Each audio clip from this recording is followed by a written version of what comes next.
Atate ndi la Mwana ndi la Mzimu Woyera. Amen. Ndakulandirani mu programu ina pano pa Tilankhule na Ambuye. Ndipo lero ndi Lamulungu Lachibalalitso mu mpingo, pamene tikukumbukira ntchito zofalitsa mthenga wabwino. Ndipo lero pa Lamulungu la Chibalalitso, apapa akutiuza mthenga kuti tipite tikayitane anthu onse ku phwando la ukwati. Ntchito yathutu ngati Akhristu ndi kufalitsa uthenga wabwino. Kodi lero pa World Mission Sunday tifuna tifalitse uthenga wotani? Mawu oyamba akuchokera mu buku la mneneri Yesaya mutu 53 ndime 10 mpaka 11. Amene akutiwerengera mawu oyamba ndi Daud Nyasulu kuchokera ku St. Cecilia Mperembe Parish mu Diocese ya Mzuzu. Mawu achiwiri akuchokera mu kalata yolembera Ahebri mutu 4 ndime 14 mpaka 16. Amene akutiwerengera mawu achiwiri ndi Ane Elisa kuchokera ku banja loyera Chilinde Parish mu Archdiocese ya Lilongwe. Ndipo mawu amthenga wabwino akuchokera mu uthenga wabwino wa Mateyu mutu 26 ndime 16 mpaka 20. Amene akutiwerengera mawu amthenga wabwino ndi Reverend Father Stephen Limbani Kasim kuchokera ku Utare Parish mu Diocese ya Mangochi.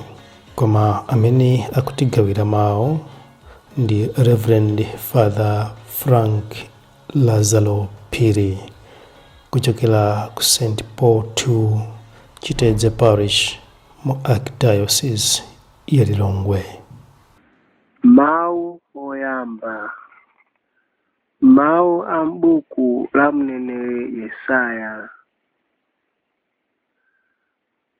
Mtumiki wa chauta adzazunzidwa kwambiri kuti apulumutse anthu posenza machimo awo.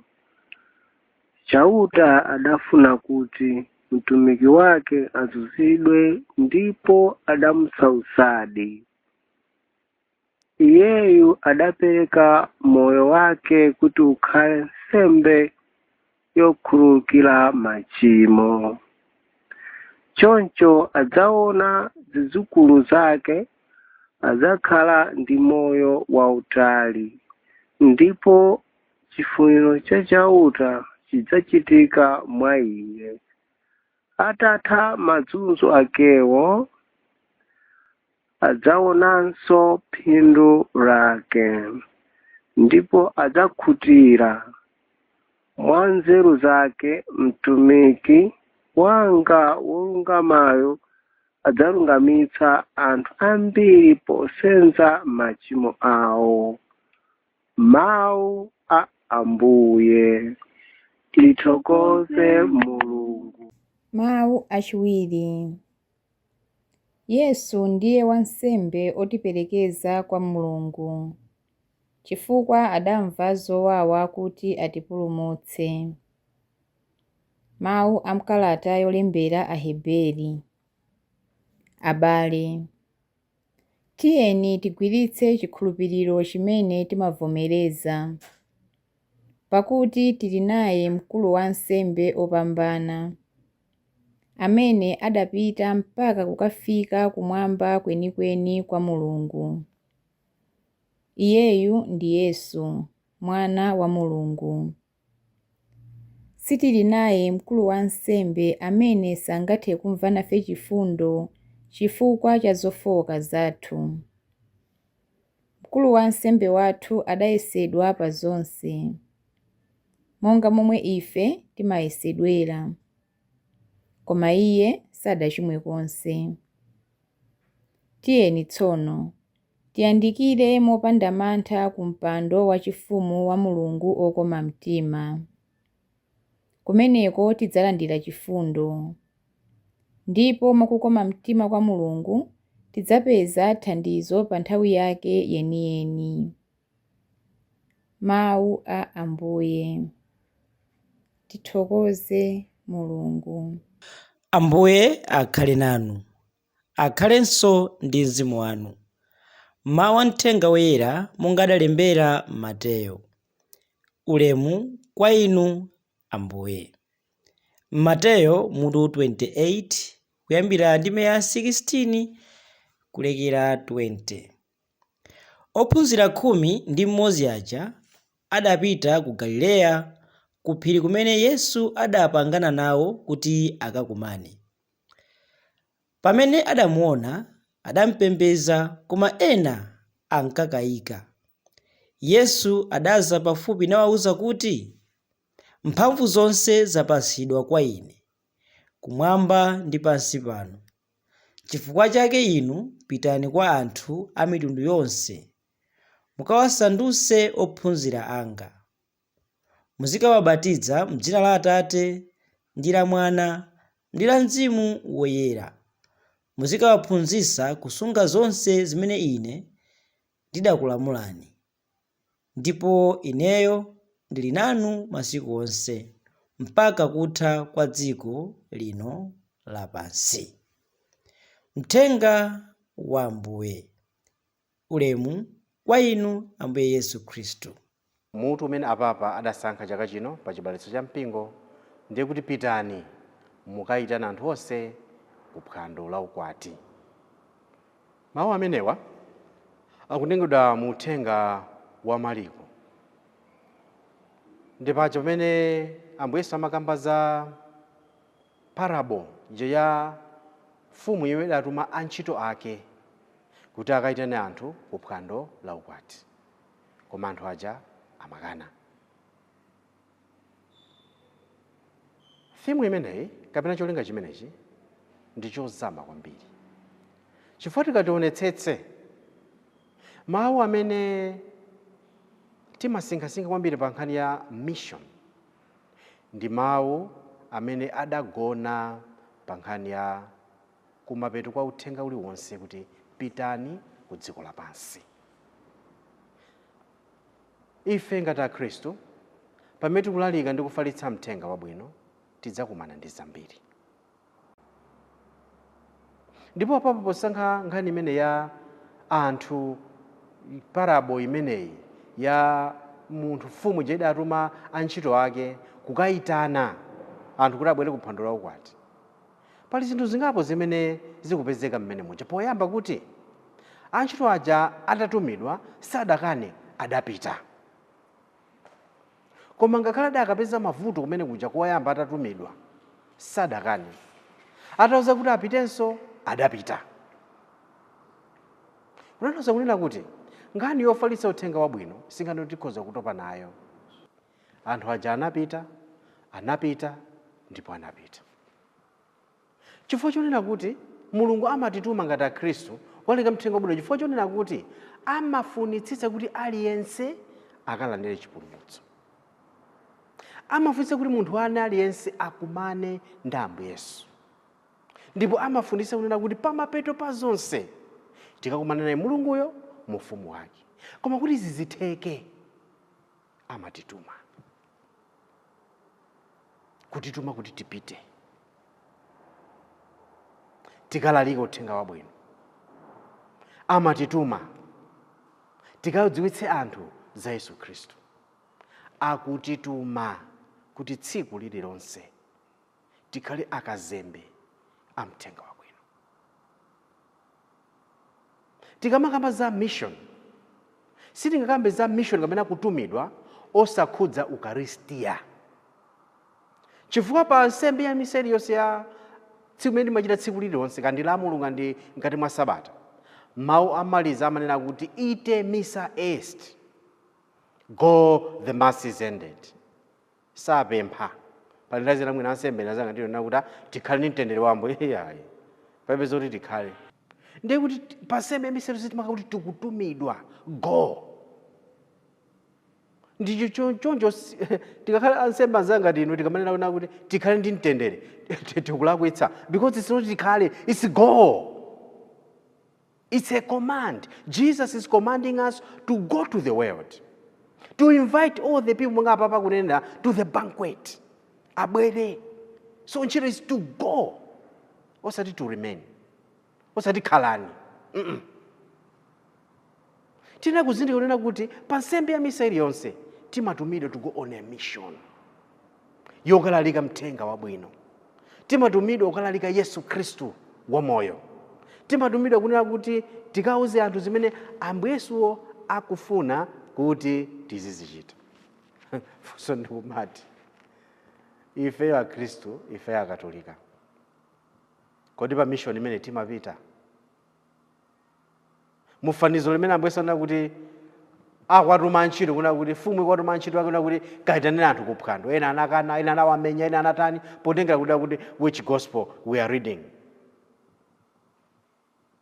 Ifeyo, do we go on this mission yokalalika uthenga wabwino?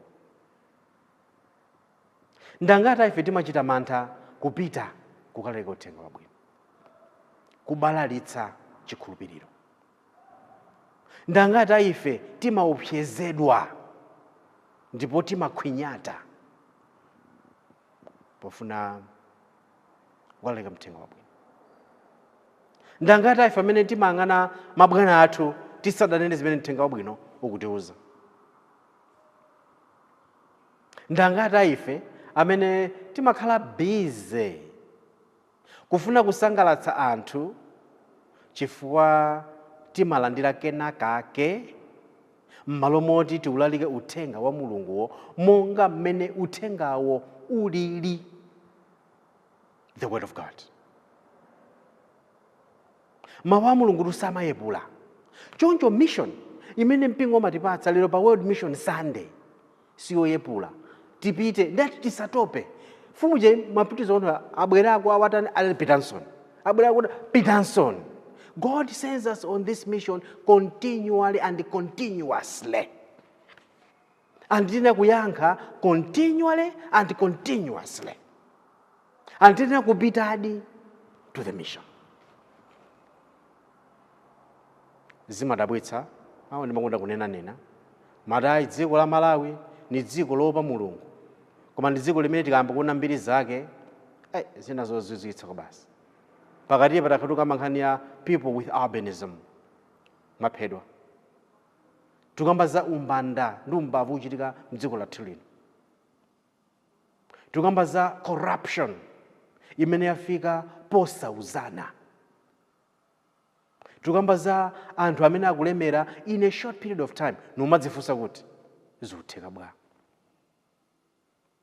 Tukamba za anthu amene amavala malebo zena ali chinthu china. Tukamba za anthu amene akupanga advance anti-Christian doctrine, ma gay, ma lesbians, transgender. Pano bweraso zina kuti I can identify monga chimene ndikufuna. Kuti tine kuti khala mopsa mtima kuti a bunch of garbage. Zazi zopanda mchere. Koma ndangati fewa a Kristu tili maambasada za zimene zizi. Andisitichiraso manyazi ayi. Tipita tikankhula zimene chapa kena koma mama tubwera tipita ku sembe ya misa. Contradiction. Chifukwa sembe ya misa ija imatuma always on a mission. And the mission is to preach the good news. Kukauza anthu kuti God is inviting them to the kingdom. Ufumu wa Mulungu ndi ufumu wa kuwala osati wa mdima. And God is inviting us to that mission. Live by that. Tena kukhala zimene tilizo. Chifukwa zonadi mdziko muno muli akatolika mbirimbiri. Muli akhristu ambirimbiri asisepi, mapentecostals, achisilamu ambirimbiri mdziko muno. Amene timapanga advance the name of God. Koma nanga high corruption ikuchokera pati. Kusamvana akasiduka nsanje zikuchokera pati. Kufuna nazoyipa zikuchokera pati. Akatidzudzula munthu timape kumfunira dzifukwa. Munofuna kumzembetsa kumene simply because watiuza zoona. Koma timjanana bwamba kunena kuti World Mission sadikuza kuti tisatope kufalitsa uthenga wabwino, tisachite mantha ofalitsa uthenga wabwino, chifukwa ife anthu akatiopseza Mulungu adzaopseza ifeyo. Monga adamuzira Ezekiel. Choncho udindo ntchito yathu ndi kufalitsa uthenga wabwino. kuti anthu alandire chipulumutso. Ndikufalitsa uthenga wabwino kuti dziko lapansi ligwire ma values abwino. Ndikufalitsa uthenga wabwino kuti pakhale chikondi pakati pathu. Ndikufalitsa uthenga wabwino kuti anthu akhale ololerana. Ndichito yathu kufalitsa uthenga wabwino kuti anthu azivomera diverging views. Ndichito yathu kuleka uthenga wabwino kuti anthu adzitha kulemekezana ndi kulemekeza maganizo ena abwino osati oyipa. Ndikuleka uthenga wabwino koma kumabweretsa chilungamo ndi mtendere.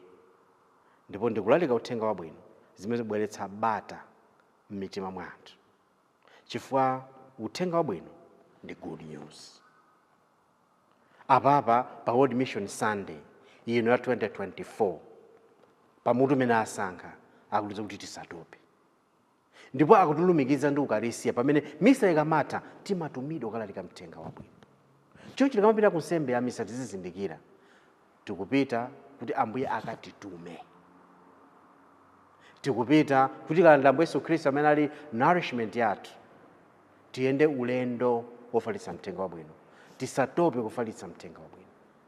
Amatituma kuti anthu ambirimbiri amudziwe Yesu Khristu. Kodi inuyo lero World Mission Sunday mufuna mupangane naye chani Mulungu? Kukhala okhulupirika kulalika uthenga wabwino. Posayiwala kuti kulalika kwina kwabwino kwa uthenga wabwino ndiwo moyo wathu omwe. Tikakhala moyo wabwino, zitsanzo zabwino, tisanduka akazembe a uthenga wabwino. Ndipo tithandiza Ambuye Yesu Mulungu kuwayitana anthu ambirimbiri mu ufumu wake, to the wedding feast, to the banquet. Timpempha Ambuye Mulungu atidalitse, atithandize kuti tisatope kufalitsa uthenga wabwino. M'dzina la Atate ndi la Mwana ndi la Mzimu Woyera. Amen. Tuopo chini